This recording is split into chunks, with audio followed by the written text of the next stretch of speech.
Good morning, members of Zeus team. Today we'll talk about a problem that plagues our office, and that is how inefficient inter-team communication is. Let's take a look at case study 1. The Pandas wanted a website to market our new VR lens support and also include a fun minigame in the website. They informed all the teams involved in this project. Somewhere down the line, the Lion and the Panda had a meeting where they discussed a lot of things, out of which one point was that they're not completely sure if they should include a character called Pippi Pig in the game and that they'll assess on this further. This wasn't a very big point but was just something that was discussed in the meeting.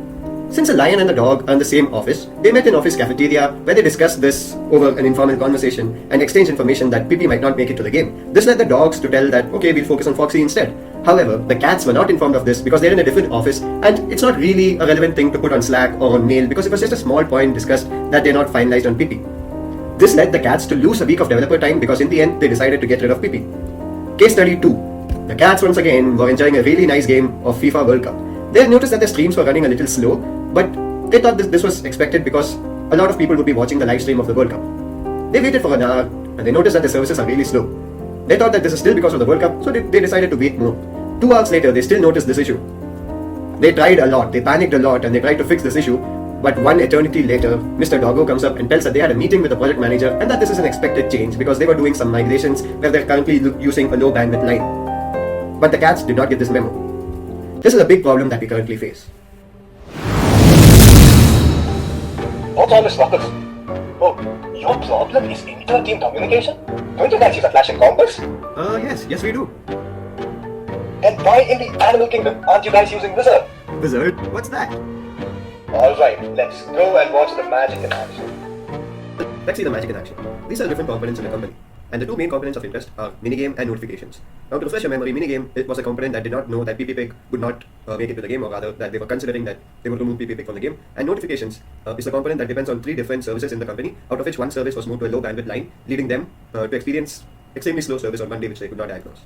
Let's take a look at this meeting to see what our product really does. As you can see, this is a meeting in which they were discussing various things, and one small point that was discussed is that they're not completely sure if they should have Pippi Pig in the minigame. Now what we ideally want to do is to go through all such meetings, understand the information that affects various developer teams throughout the company and send out this information to all these developer teams. But there are challenges here. Firstly, how do we extract important information that are only relevant to the developer teams in a particular company? This is a difficult challenge. It's very hard to do manually, but even if I use AI, if I tell it to generate a brief list of bullet points, you get 8 points, out of which this one was a point that you're really interested in. So even if you were to go out and use AI, you're not likely to get good results.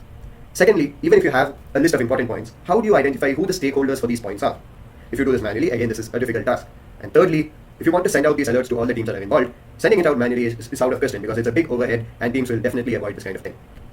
This is where Compass comes into picture. Since Compass gives us a list of components that different developer teams work on in a company, it makes it easier for us to not only extract out important information for developer teams from all the meetings that have occurred, but also to assess who the stakeholders are for all points discussed in meetings. For example, here they're discussing about Pippi Pig in the minigame, and since minigame is a component, we understand that this particular piece of information is important to developer teams. Now secondly, we can also identify who the stakeholders for this piece of information are because Compass also gives us a list of dependencies for all components.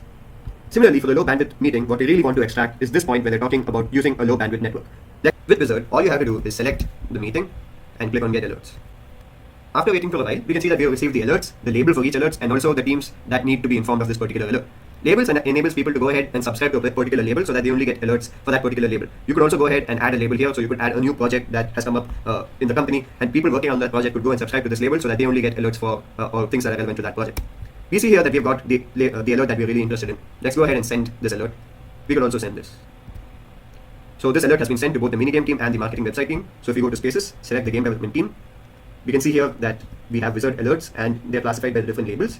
Let's go to code changes and we can see here that we've received a new update telling that we need to assess if Pippi Pig should be included in the minigame. If you really want to subscribe to this, you could go ahead and enable Snack notifications so that you get only updates for this particular label. Let's try this out for the second meeting. We wanted to get alerts about the migration to the low bandwidth line. Let's wait for a while. After waiting, we see that we get a bunch of alerts, and out of which one alert tells us that we're going to temporarily place DT in fact on a low bandwidth line. And we also get another list of 3 useful alerts. We could go ahead and send these alerts just like we did for the last one. What makes Wizard alerts really powerful is that it also goes hand in hand with Atlassian intelligence. Since alerts sends details to all teams about things that they need to know from all meetings that are happening in the company, you could simply go ahead and ask here, are there any changes? Project changes for the minigame. You could also filter by space, since your space would contain alerts that are important to you, and ask AI. And then it tells us that there are potential changes for the inclusion of Pippi Pig in the minigame, and that the project team is assessing whether changes are needed. So this helps all teams keep in track with meetings that contain information that are relevant to them.